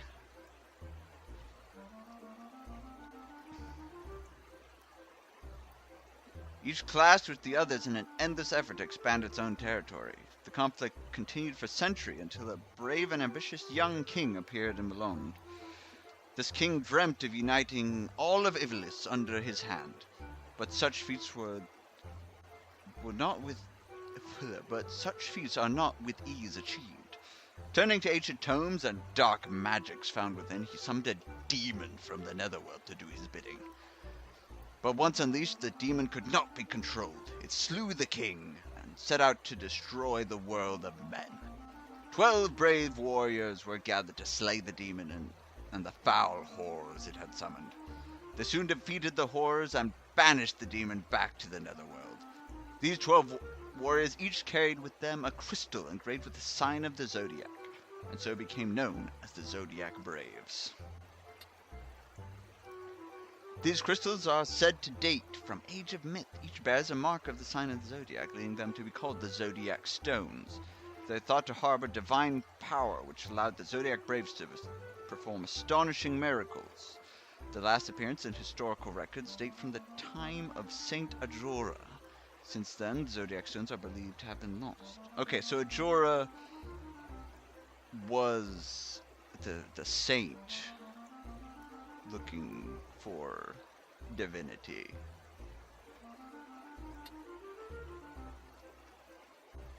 Damn it. 3 months have passed since the Battle of Gofgavia, the first full-scale battle between the forces of Lysalia and Limbury on the plains that define the border of the two lands. Formidable knights, once allies in war, now meet each other as enemies on the battlefield in skirmishes with no clear victor. Bloody clashes that have resulted in close to 400,000 casualties. Many say that the two sides have reached an impasse, and the prospect of a protracted struggle does little to bolster already the low spirits of the people. Princess Ophelia, abducted from Auburn Monastery, has now been rescued. To the shock of many, it appears the culprits were Duke Goltana's side, with Duke Goltana's aide Chancellor Gelvin, and it seems Queen Laveria herself. The rumor holds that the Queen instructed the Chancellor to place her son, Prince Ornus, next in line for the throne by disposing of the princess, who is favored by the Council and Duke Goltana.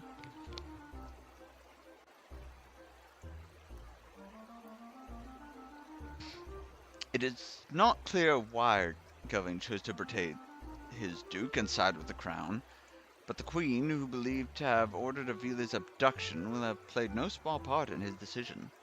An official inquiry into the Queen's exact involvement is underway, though a suspected accomplice, Chancellor Gelvin, has already been put to death.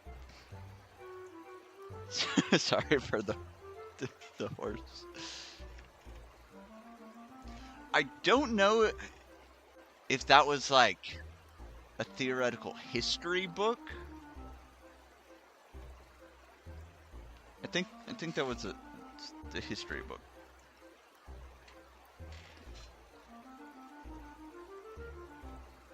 Or it might have just been a story. I don't know. Thanks for giving. Thanks for the scritches. He enjoys them. Chancellor Gelvin has already been put to death. The young warriors who saved the princess is said to be a lieutenant in Baron Grimm's Black Ram Knights by the name of Delita Heinroll. And in honor of his achievement, he is due to be given leadership of the Knights in place of Baron Grimm's, who was killed in battle against the Order of the Ebon Eye. Expectations are high for this fledgling knight, whose arrival offers a ray of hope for the people of Iblis.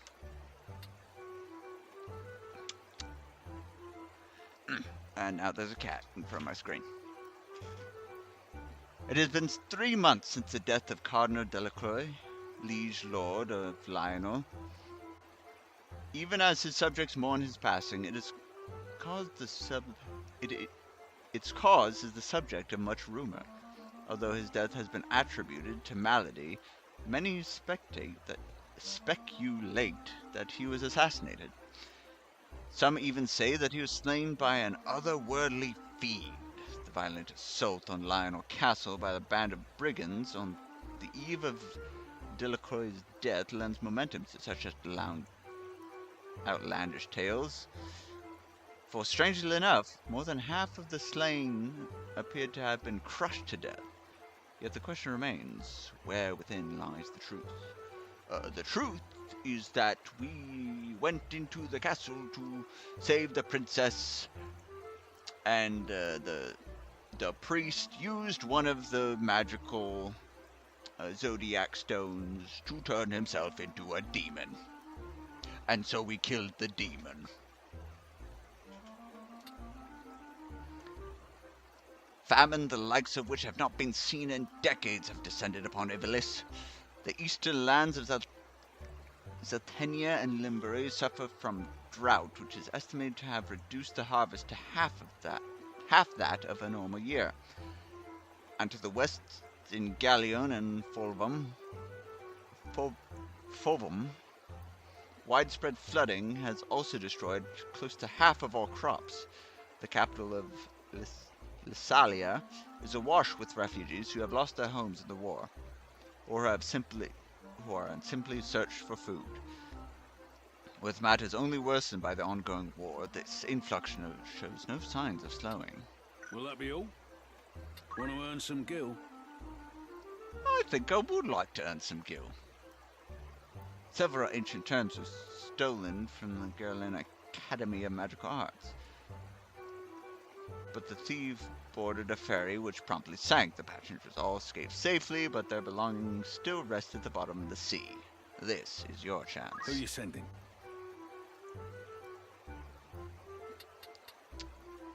Let's send Parnella.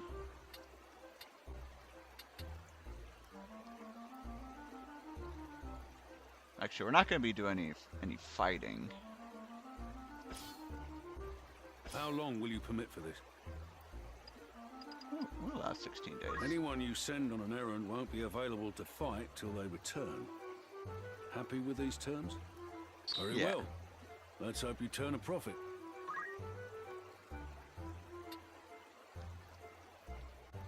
Objects of undetermined origin have been washing up on the shore. Please investigate this matter, as the town people have begun to grow uneasy.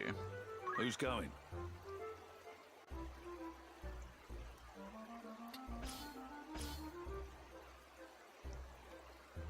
How many days for this errand? Anyone you send, I'll say to the... Miner's Tale. Those were good times back during the gold rush. Mount Orbos was alive with prospectors, each with a dream of striking it rich. But that's all over. I wonder what the old mountain's like now. Who are you sending?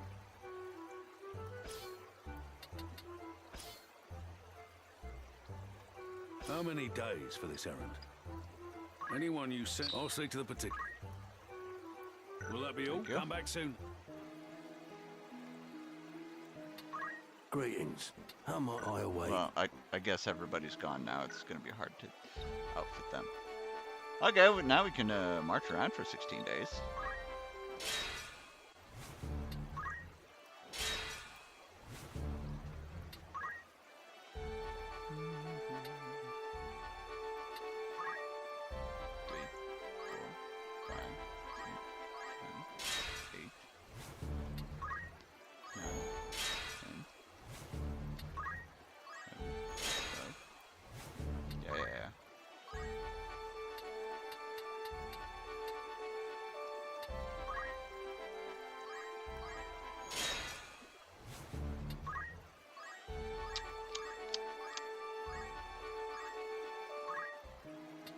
Good day to you.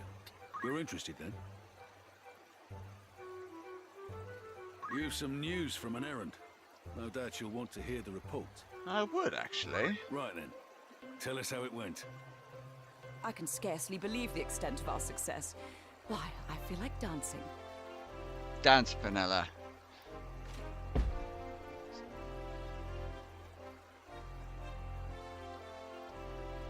Several valuable tomes are stolen from magical arts. According to a witness, the thief was a man of some 30 years who escaped the academy's second floor window before boarding a nearby ferry. Unfortunately for him, the ferry sank tonight. Aw, thanks for the scritches. She loves those.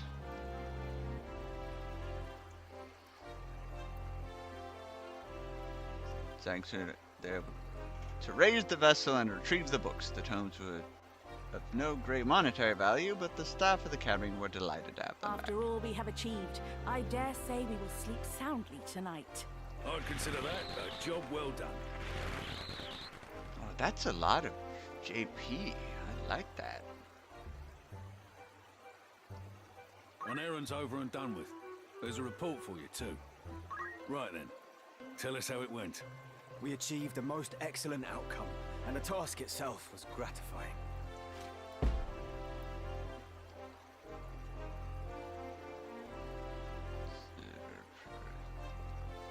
The miner is up and left its up again, naught but ghost towns. With a few clues to go on, we made a brief stop at one of the mines and recovered a measly amount of gold. All that remains of the miner's dreams are the tears of an old man in the tavern who has told us his tale. Quite right. This outcome was warranted, given the efforts we made. I'd consider that a job well done. Nice. An errand's been completed, with a full report on the outcome.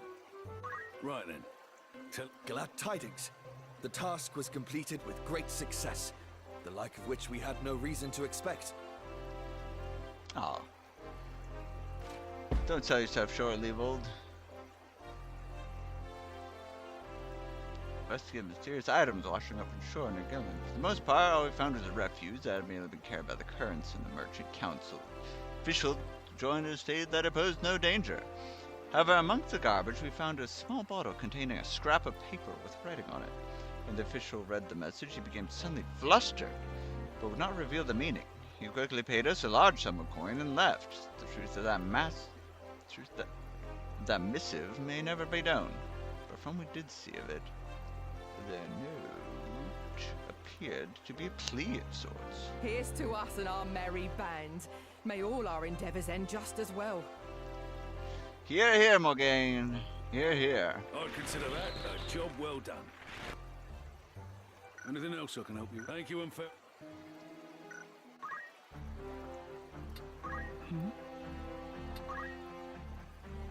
You need to be level 5? Yeah. Either way.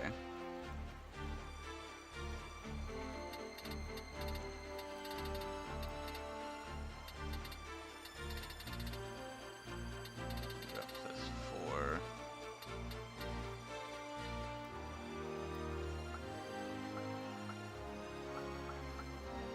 I want you to learn Dragonheart. That's right. That's what I was waiting on.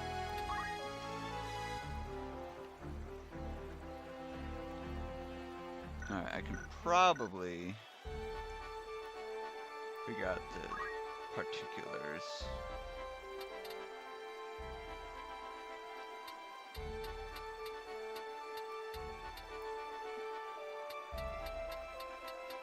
All these have 2 errands.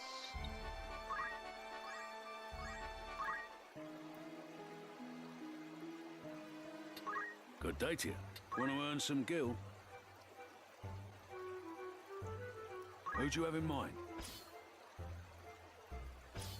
How many days for this errand? Anyone you sent? Understood. It's from the that you'll find oft a fellow nursing a drink in the corner of tavern. Mamio the minstrel. Seems there's something to crave what. Please help him if you can.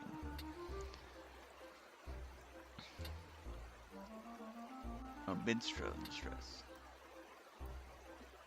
It's more than lava sleeping in Mount Gulg. For on good Thor, that fucking rich veins of gold, though through dare prospect it. Even if the mountain sleeps, the perils of monster infested slopes abound, which have to curse. This is how things stand at present. Who are you sending?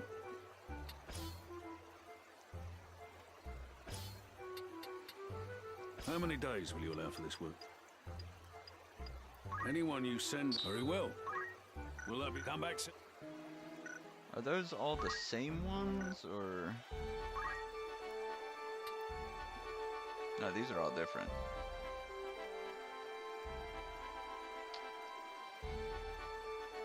How are we doing? We are doing good.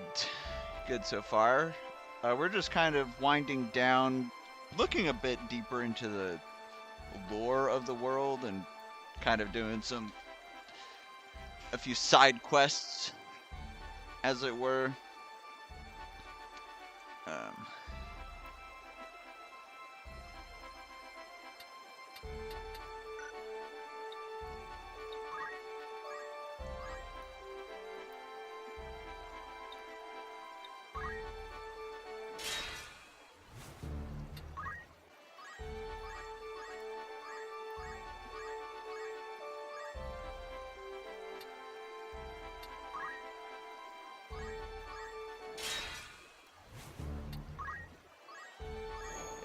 Gonna worry about these battles right now.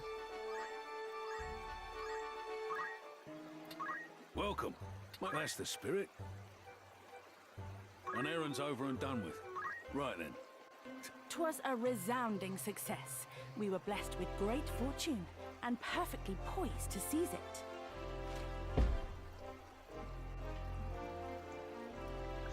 At the bottom of the deep dark, 300 domes down at least, that we saw her rise from the molten rock. A lady of flame! Local folktales tell of a time when young maidens were thrown into the volcano's fiery crater to ward off eruptions, erected a small shrine and offered prayers for the maidens of Mount Gold. I never knew we were capable of such deeds. We even surprised ourselves. Have confidence in yourself, Josie. We were even blessed with this incredible discovery. There's another book? Black Materia. Hello. These stones, developed by the ancient Saronians, are a result of experiments in storing knowledge within gems for later generations. They're said to enhance the abilities of the possessor. Black materia is believed to harbor destructive power. You picked up something valuable, eh? Huh. If that's not treasure, I don't know what is. I'd consider that a job well done. Indeed. You've some news from an errand. Right then. We finished the task with aplomb, and smiles on the faces of all those involved. We drank together in the tavern into early hours, discussing countless ideas. When the off-the-cuff suggestion of a new hairstyle seemed to spark his imagination, he began an impromptu performance right there and then. It seemed to us that Mamako was back to his old self. We retired for some well-deserved sleep. Here's to us and our merry band. I'd consider that a job well done. Anything else I can help you with? Okay. Well, we have an ad in 2 minutes. Actually, I'm gonna snooze that. But this seems like a fair enough place to wrap up, maybe.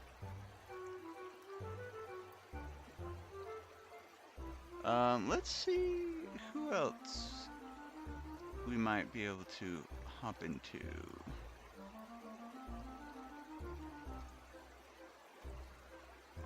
See who's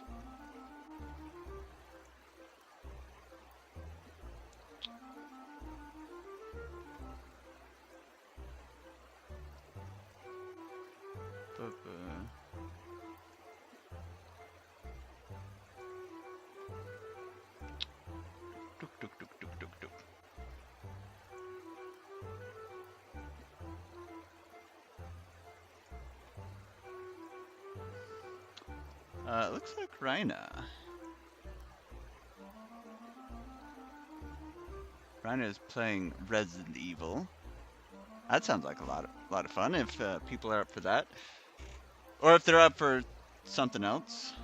I'm open to suggestions.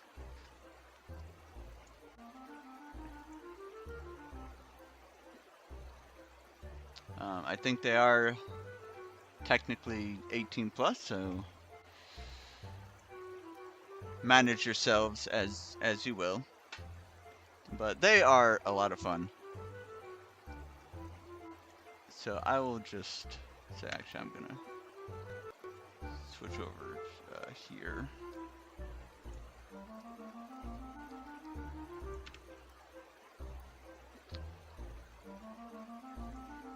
And we can start our raid.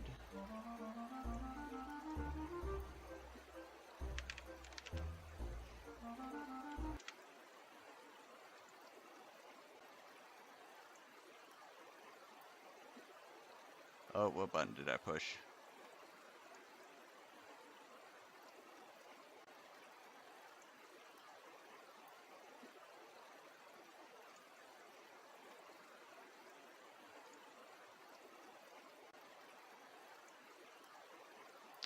And we can start into the raid with the title, the message.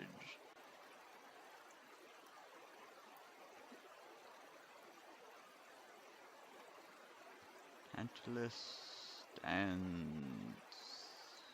with you. I must put that into their chat.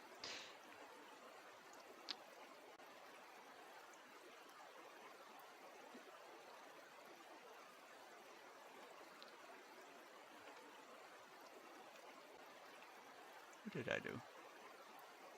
Turn something off.